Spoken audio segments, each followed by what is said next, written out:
안녕하세요. 에픽 성형외과 성형외과 전문의 홍진명입니다.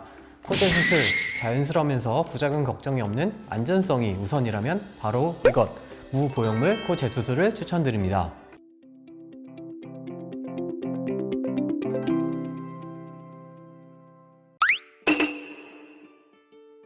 일단 컨셉 자체가 더 높고 화려하기보다는 지금의 단점을 보완하고 싶다라면 적합합니다. 이전에 코 수술 시 보형물 부작용이 있었던 경우, 원래 콧대가 있었지만 실리콘이 들어가면서 콧대 자체가 너무 높아 보이는 경우, 매부리 코 교정을 이전에 했지만 교정이 다소 부족한 경우, 혹은 피부가 얇은 사람들에게도 추천할 수 있는 수술입니다.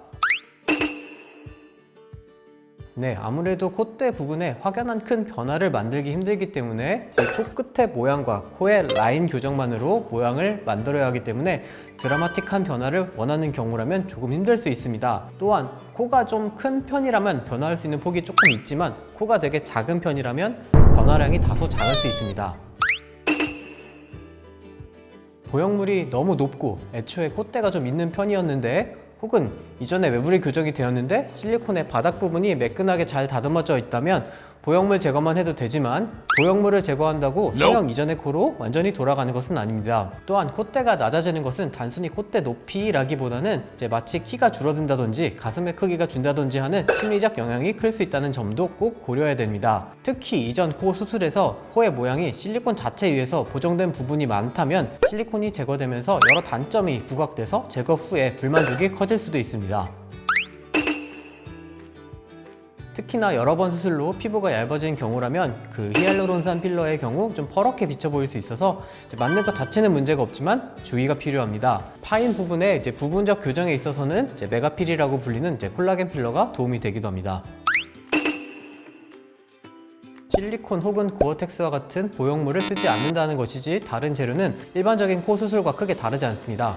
코끝에는 귀형골을 추가로 채취해서 사용하거나 재사용하는 경우도 있고요. 비중격의 경우는 재사용할 수 있는 경우가 많지는 않아서 유경골의 사용 빈도가 높습니다. 콧대를 높여야 한다면 기증 진피나 자가 진피가 주로 사용되는 편인데, 진피 자체의 흡수는 늘 고려되어야 하고요. 보형물의 역할 없이 코의 라인을 다듬다 보니 좀 더 손이 많이 가는 편입니다.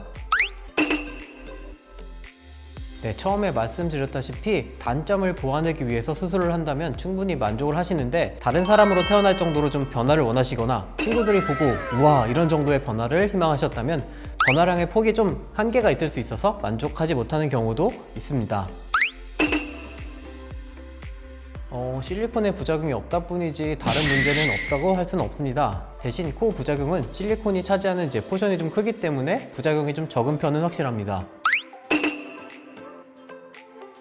일단 어떤 방법으로 수술을 했던지 붓기가 빠지면서 조금 낮아지는 건 어쩔 수 없습니다. 근데 오히려 무보형물 코 성형은 많이 높이는 경우가 별로 없어서 낮아지는 이 체감이 크진 않은 것 같네요.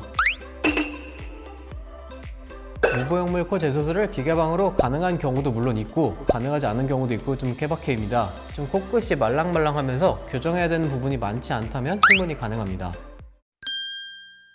무보형물 코 재수술은 인공 재료가 들어가지 않는 수술로 그만큼 자연스럽고 안전성 면에서 뛰어납니다. 하지만 아무리 좋다고 하더라도 모든 사람을 만족시킬 수는 없는 법, 무보형물 코 재수술을 고민하고 있다면 전문의와 함께 논의해 보시기 바랍니다. 이상 성형외과 전문의 홍진명이었습니다. 감사합니다.